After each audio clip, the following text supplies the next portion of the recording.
So, as you all may know, I've spent the last 2 to 3 months grinding the pressure washing business that I have had. And if you look at the timestamps, there's a large space in between now and then. I've tried to make videos on marketing, but something got messed up and it wouldn't work. It wouldn't let me post the video for whatever reason. And those marketing tools did work. I ran into one problem though. Basically what happened was, when I first decided, I did the whiteboard, as you remember from a previous video.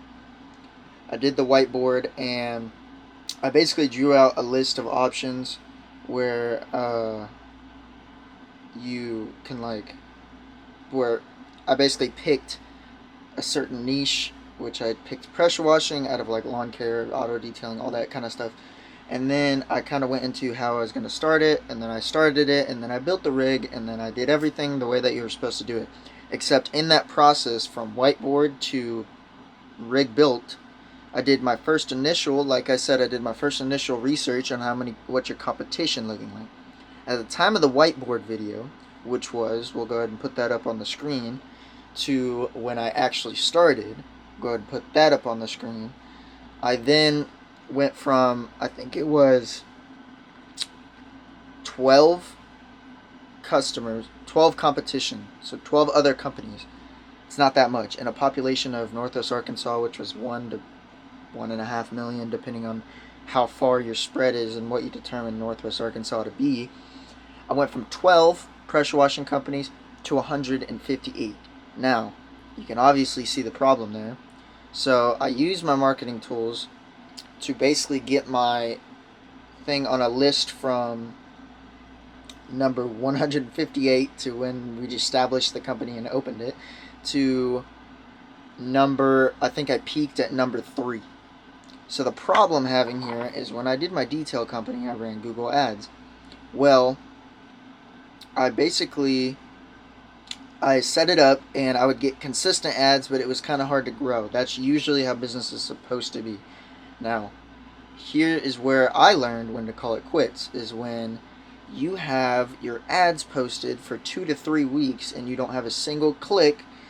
There's something seriously wrong there. That's not, and I didn't have an issue on the website. The website was built just fine through Wix.com, and then I had the Google Ads verified. It was running ads correctly, and if I had a friend looked up pressure washing and they scrolled down a little bit, my ad was right there. So it wasn't an option on whether or not it picked up. It was just a fact on when so much competition is like that. And for example, I said 158 companies, 52 of them were paying for ads.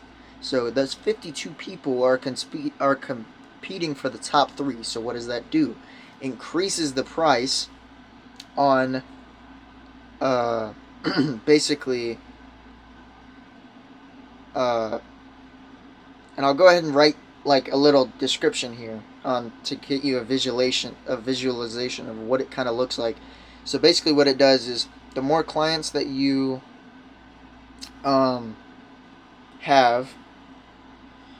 the more businesses there are that are paying for ads, it starts at a base rate. For example, I was paying, I think it was 52 cents an hour or something, 52 cents a click or something like that for Google Ads. That seemed like a lot to me. Now, the price just raises. It's like, okay, who's willing to pay more per click to be in the top 3? Yelp, when I was doing my Yelp ads, for example, when I was doing my auto detailing, there was 10 companies, and it was $10 per customer. It was 10 to 20 per customer. I thought that was kind of insane. Pressure washing, it's 50 to 60 per customer, which means if they go on your Yelp ad and click the call button, they don't do it by the click, they do it by the interaction. So if they click the call button and call me, that's 50, 60 bucks, whether I landed the sale or not. That's 50 to 60 dollars out of my pocket. That's quite a lot, especially if you're offering a service. Let's say they call, the call gets disconnected, they don't call my number back directly, but they go back to the Yelp page. That's another 50 or 60, so we're up to 100 to 120 dollars for that one client. And let's say they only pick up a driveway cleaning for $300. That's going to be a third of the cost, a third of what you're gonna make from that client is literally 100% based on, like, it's a third of what you got from the client, and that's not a good ratio. Like I said, you want it to be somewhere in the 10 to 20% ratio on, or the 5 to 20% ratio depending on competition and things like that. You don't want to be at a 33% on your investment. Like, you don't want to spend 33% of what you're going to make getting the client. That's terrible, because then you have to add in costs and all that stuff. Your profit, I ran the numbers, my profit would be like $40-50 a pop, on top of the fact that when there's multiple competition, it drives the price down. So not only are you paying more per customer, but you have to drop your price down. So you might hear pressure washing companies talk all the time, like, oh, I do soft washing, $600-700 a pop for houses. Well, around here, it dropped the price down to like $400 to $500 for soft washing. I've even seen it Lowe's down as to like $200. So what that forced me to do was go door to door. And I've recorded some videos, but the quality was terrible. My lens isn't that good, so I couldn't zoom up. Problems connecting the mic, whatever. I was just out there trying to sell. I was trying to record a little content while doing it, but it did not work, so I just scrapped that content. I'm sorry for that, but I knocked for a week straight.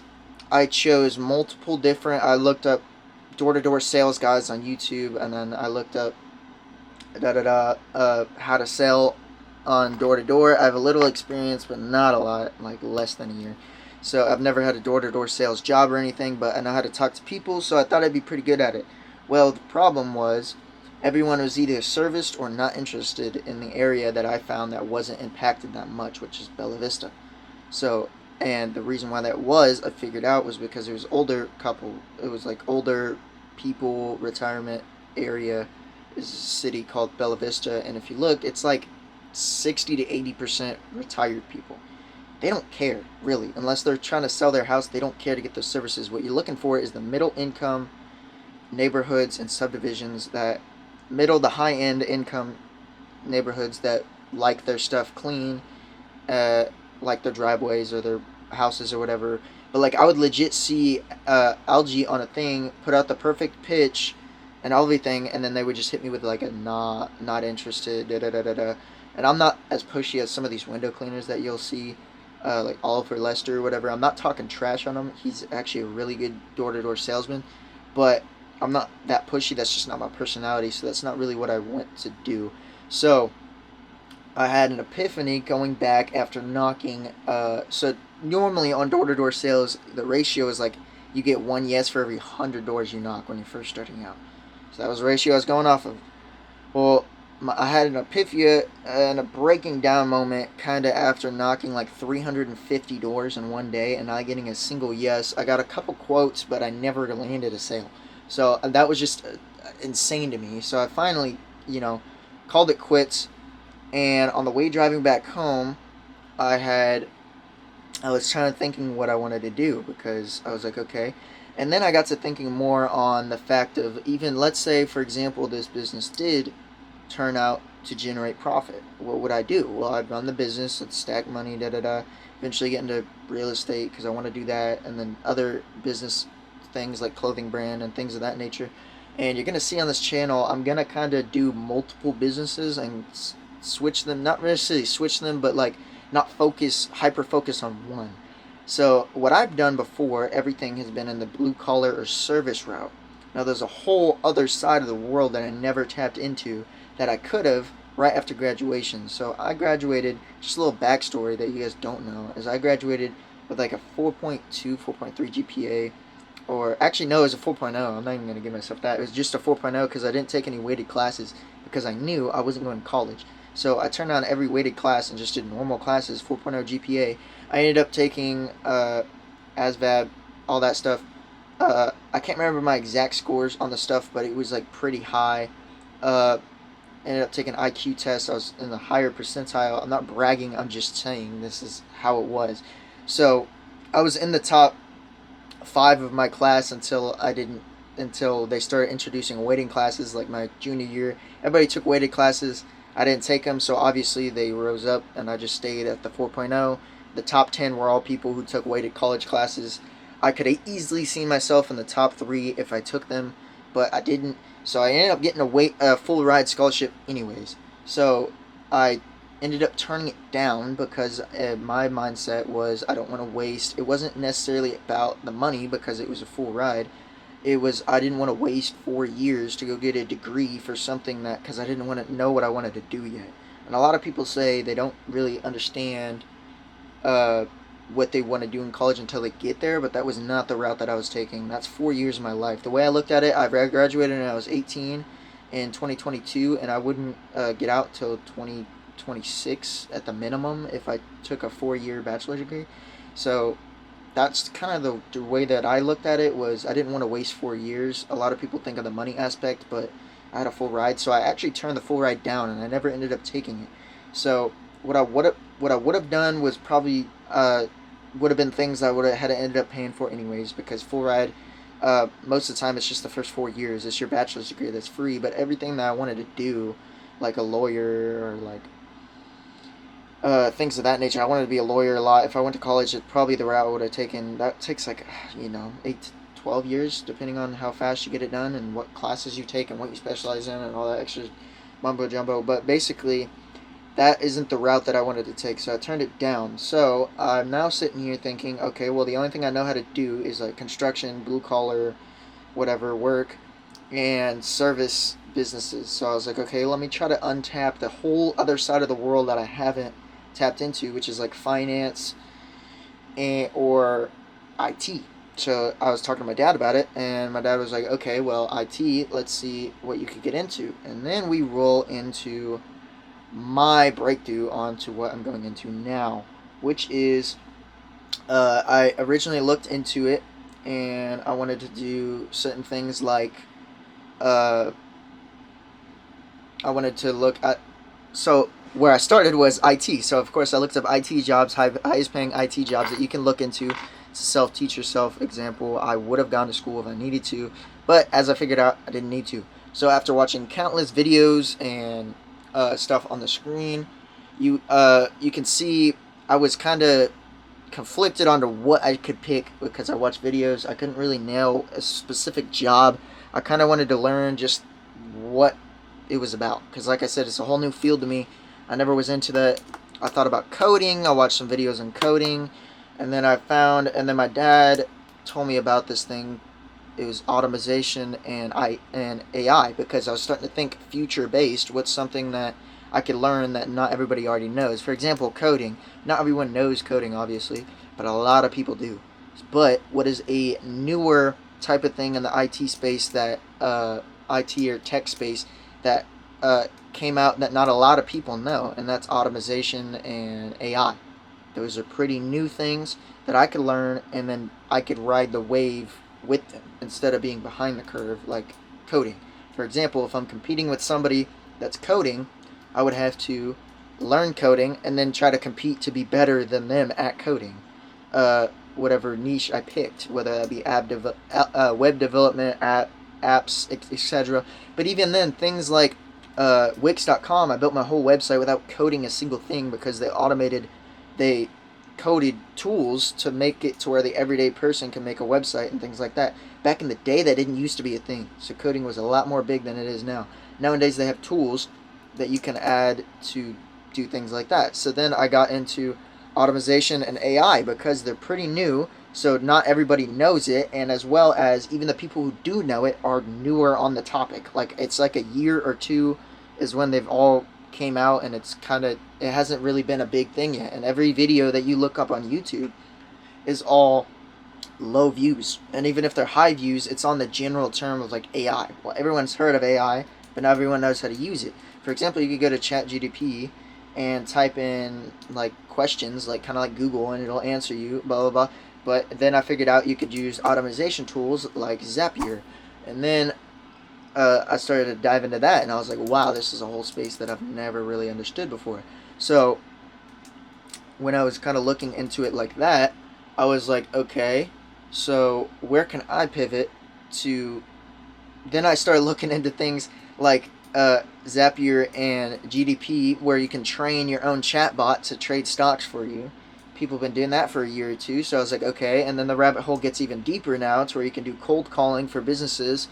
So then I started looking into people who have automation agencies, where basically you companies pay you to go through their bookings and automate certain things to save them money. For example, like if there was a bunch of like you have a bunch of accountants or auditors that do database things for you, and they like you get a client, and then they like if my business, for example, if I got a call from my website, I would have to call them and then manually book them myself. Well, if I'm busy doing actual pressure washing, that's kind of hard. You take time out of your day. So instead, what do most companies do? They hire somebody for that service. Well, the bigger the company is, the more people you need for that select service to answer calls and book appointments. Well, what if I told you I could automate the entire thing, and I figured out how to do it? And basically, you could create a bot that can answer the phone with a real voice and not sound like the NPC, like, hello, this is, no, like a legit, normal sounding voice. And then you can even program your own voice to answer the phone calls. And depending on what they say, you can code it to have its generated response. And that might seem kind of scary to people, but that's the way that the world is progressing now. So as I got to thinking on that topic, I was like, okay, so what else? How could I further that? Well, you could answer the phone call, and then you could automate it to another website, like then you could use things like Air.ai, and then there's things like Twilio, where you can like buy a phone. So basically how you use that, so I was looking at, okay, well, that's cool, how do I do that? So basically you go to this app called Twilio, you have to buy a number to give the bot, and then you go to like Claude.ai, which is basically another ChatGPT, and then you could frame it up, make sure that Cloud writes your bot for ChatGPT, for example, if that's what you choose, to go and set it up to where it can call people, and it's all cold calling as well. It could do cold calling, or it could do like where people like look up your site. So like, for example, let's say somebody looks up your website, and they could be like, boom, I want to like, they look up your site, pressure washing, they click on your website. As long as they click on your website, the automation will do everything else for you. It'll automatically figure out who clicked on your website, scan the database, find their number, call them, cold call them, give them things like that. Or if they sent you an email, you can create a different automation to do that. And like the chatbot, the calling, that's through Synthflow.ai. Synthflow.ai. I think I have dyslexia, but you get the point. So that's basically, I started looking into those things, and I was like, wow. And the rabbit hole gets deeper and deeper. And I wouldn't really think of it as there's two coins. Like it's basically you flip a coin, right? You want to sit there and complain about AI and automation, or you can ride the wave and learn it to where you have to have actual physical humans that write the automatizations and that code the bots. You can't have a bot code a bot, because it's not a sentient being. So what you can do is figure out how to use automation tools and AIs. That way, if that time ever comes, you have skills that can't be replaced because you're needed. You know what I'm saying? So instead of being the auditor or the accountant that like picks up the phone, or the assistant that picks up the phone and calls the client, books them, all that stuff. Instead of getting in that department and getting replaced by the AI, you could just figure out how to code the AI to replace them. So it's kind of bad, and I understand how people could hate it, but you either join them. If you can't beat them, you join them. That's basically the way it is, and that's basically the route that I'm taking. So you can so I started looking at all this, and obviously it was kind of tiring, and I hated it. But as of learning all things, I where do I go first? I Googled it, and then I watched YouTube video after YouTube video after YouTube video after YouTube video until I landed on like automation and then AI, and then I watched more YouTube video, more YouTube video, more YouTube video, but there's not that much content on it, so a lot of it is kind of guesswork, or I programmed a ChatGPT bot to understand it so that I can ask 8 questions because I didn't understand it. And if you can't find a physical human that can teach you like coding, it's been out for a while, you can find thousands, tens of thousands of people that know how to code and could teach you how to code. It's harder to find a mentor or somebody on YouTube that could show you how to do something that's new. And it's kind of like how I wasn't alive, obviously. I was born in 2003, but like when the internet first came out, you hear about these stories about people, nobody knew how it worked, so you just kind of had to figure it out. And that's why everyone kind of self-taught themselves how to code. So it's basically what I'm doing, is I'm self-teaching myself how to do it. You know, it's not exactly self-teaching because it's not like I open up the website and be like, huh, how does this work? They have sites and things of that nature that you can like look up and like tutorials on those things. Luckily, we're in a day and age where if you release an app, they have YouTube videos. The owners, the creators of the said app or, you know, infrastructure, they create ways for people to understand how it works. It's not going to teach you how to automate something, but it's going to teach you like what a Zap is, what a tool is, like what these tools are that they implement, and then you have to figure out how to go in and be like, okay, I want to automate a Zoom calling to where if I type in a certain keyword, then it would get dropped to a Dropbox where you could only access that Dropbox if you were in the IT department. If it was a Zoom call for, that was one of the first ones that I created, was like, okay, so you have a business and you have a contact. Well, instead of what happens if you lose that contact? So I was like, okay, so I started thinking what things that I could use myself. So then I came up with this thing where I automized it to where I could create a new contact with a name, number, and email basically on your contact on your phone, and then it automatically shoots it over to a Google Sheet where it types in their name, their number, and their email, just in case you only remember them off their like, instead of writing it down on paper and pen where you could lose the paper and pen, it's on a Google Sheet that'll forever be there. And then I was like, oh, that's pretty cool. So then I was like, okay, well, what can I do now? So then I created, okay, well, what if you want to share things like a Google Slide or a Google Doc without having to select each people that you share it to individually? So I was like, okay, what can I automate to do that? So then I automized a tool that I can be like, okay, well, I can, let's say I add a new Google Slide, I can have it auto indirect to a, and then you can add a filter as well, buffer, to where it will only add to a certain Slack line if you do a certain keywords or whatever. But for the starting, I was like, okay, I want it to go to a Slack channel to where, like, for example, Slack is a company that's like basically Discord for adults, is basically the best way to describe it.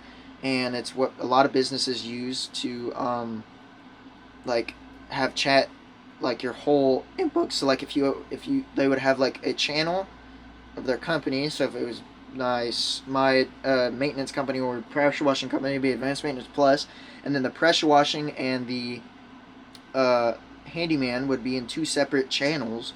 So if I created a Google Doc of the sales report of how we're doing, all I would have to do is create it.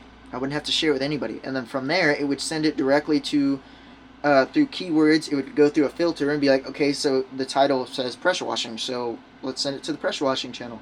And then that way anybody, and then it would type out on the thing, it'd be like, we have a new sales report for blah blah blah that's posted in Google Docs, and then right down below you could click on the link and then go to the doc or download the doc, all from that direct Slack line, and you wouldn't have to be shared anything directly. And then that way, so then I was like, okay, so then I went to the Zoom thing of like finding the multiple, because you could create paths of multiple filters and keywords. So I was like, okay, this is pretty cool stuff. So then I was learning into it, and then I figured out you could like create a chat bot to basically single-handedly run a business completely by yourself and do nothing but just the physical work, such as pressure washing. And you could have a bunch of AI bots that do everything else for you, like cold calling, or somebody clicks on your thing, they could call the bot, set up a time to talk to you directly if you wanted it to set up that way, or it could set up to where it could set to your calendar, and then it would send them an email, and then send you an email directly, and all that. It's automatic. It's no person. There's no way somebody that could sit there, because I know me doing door to door. Example, I messed up a lot. I would stutter. I would mess up. I'd be like, and then I'd just close the sale and walk away awkwardly. But if you have an AI bot that does it for you, if they hang up on the AI bot doesn't get hurt feelings, or it's not going to get discouraged. It's just going to keep calling people. So I was looking into that. So that is kind of the field that I am kind of diving into right now. But I thought I should give an update, even though I don't have a lot or any like real subscribers that aren't like friends and family. But for reference, if somebody's looking back on this channel and be like, okay, so how did he go from this to this? What happened to this company? We're still running it. I feel like I might, but I kind of closed it.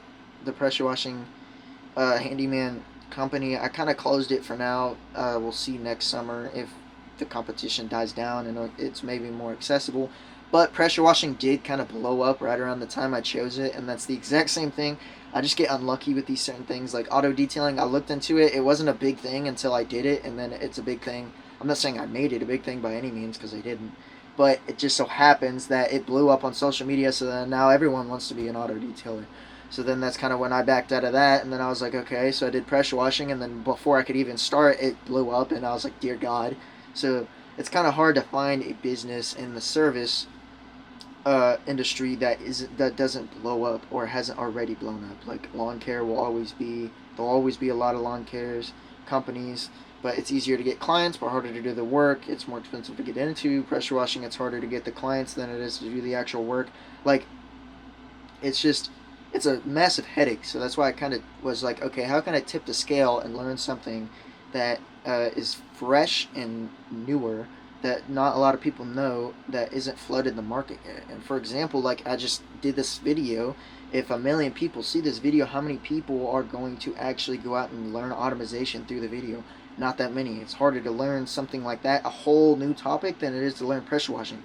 Like everybody knows how to turn a pressure washer on, and if you point the wand at the ground, like it's easier to teach somebody how to do a service job than it is, or like cook. For example, it's easier to teach somebody how to cook than it is to teach them how to think outside of the box and come up with new automatizations, because it's not a copy and paste. Like, for example, if you're doing pressure washing and you soft wash your house, every house that you soft wash is going to be similar. It's going to be similar, and it's rinse and repeat. So there's not really a lot of problems you could run into. Okay, something broke. Well, there's only a certain amount of things that can break. But when it's in a system like this with automation, there's new automation, there's new tools that come out every day, week, month, year, and you gotta learn, adapt, and you're on the path to the future instead of being like something that's already been dominated. Pressure washing is nothing new. There's nothing new or fancy about it. So that's kind of like my thing is like, okay, well, even if, and then I was kind of thinking on another side note, well, let's say it did blow up. I like to do hobbies, like go to the gym, I'd like to ride motorcycles, dirt bikes, build cars, do all that stuff. Well, if you do a lot of manual labor, you don't have the energy to do any of that stuff at the end of the day. And there's really only one path you could get down, which is get better at blue collar and then keep working it until you retire. And there's no really real way to pivot from blue collar unless you completely change career paths. But with AI or tech, I could learn automation, and that's not a wasteful skill. That's a skill that I'll always use. So I kind of have those blue collar skills in my back pocket. Like I built my house. I know how to build service businesses. So that, for example, if I were running automatizations for them, I know how they work. A lot of people who do automation haven't ran businesses like that, so they don't know how they work. So I kind of have an edge, I think, that a lot of people don't have when it comes to automation, because they're all in the tech space, and they probably have been since they've been little. But I don't really, like I said before, I don't really have a passion. I just like making money. I just like living my own life. I'd like to travel. So I kind of want to create, I've always been business minded though, so I was like, okay, well, how can I create this, pivot this into a business set of, okay, so it's kind of like all freelance. Or you could create an agency, which is freelance as well, basically, and work with other businesses to automate them to help them save more money. Because like for the auditor or other example, I could be like, okay, well, how do I save them money. Well, if you got rid of their auditor and their accountant and their assistant, and let's say they pay them all, for example, $50,000 a year, you got rid of 3 positions, you saved them $50,000. But if you were to charge them $1,000 per position, so that's $3,000 off the rip, one client, and then a $250 or $100 fee for every month as you keep the automation going, then they'll just pay you on retainer monthly. So that's $300 a month, one client. And then you keep stacking it, and then eventually you get to a point where you have $10,000, $20,000 a month off automatizations that you already run, that you're just your only job is to make sure that they're continue running. So that's kind of what I've pivoted to so far, and so yeah, I'll have more videos on the topic in the future, and yeah, so if you like this video, make sure to like and subscribe, and like I said, this isn't a pressure washing channel by any means. So if you're interested in that content, I'm sorry, but this is kind of a channel for me, Aiden, and my journey through life and everything that I'll do. So it's not always going to be business minded. I'll have trips in there that I do. I'll have whatever. This is kind of just Aiden's general YouTube on like my life. That's why I'm adding this in instead of deleting the account and making a new one. I'm not going to have an account based on certain business.